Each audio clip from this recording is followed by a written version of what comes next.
দই কম বেশি সকলেরই প্রিয় একটি মিষ্টি জাতীয় খাবার। একটু ভারী খাবারের পর দই খাওয়া অনেকেই পছন্দ করেন, বিশেষ করে মিষ্টি দই। এটি স্বাস্থ্যের জন্য বেশ ভালো। ইচ্ছে হলে ঘরেই জমিয়ে ফেলতে পারেন দোকানদারের মতো সুস্বাদু ও পারফেক্ট মিষ্টি দই খুব সহজেই। ভাবছেন কিভাবে? চলুন তবে জেনে নেওয়া যাক মিষ্টি দই জমানোর সবচেয়ে সহজ রেসিপিটি।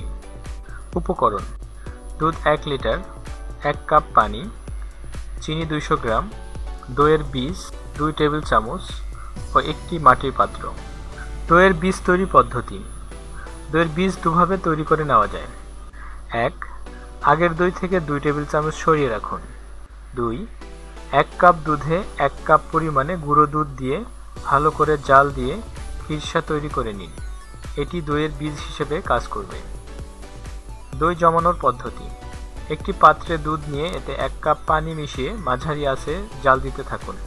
দুধ জাল দিয়ে অর্ধেক পরিমাণে হয়ে গেলে এতে চিনি দিয়ে ভালো করে নেড়ে দিন।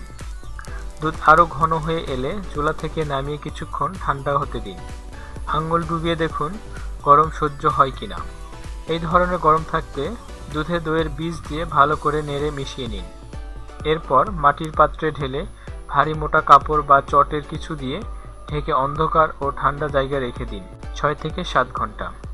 এরই মধ্যে দই জমে যাবে। যদি ঠান্ডা দই খেতে চান তাহলে ফ্রিজে রেখে ঠান্ডা করুন।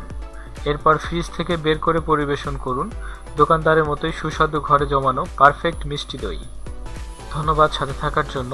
আমাদের আরও নতুন ভিডিও আপডেট পেতে চ্যানেলটি সাবস্ক্রাইব করতে ভুলবেন না।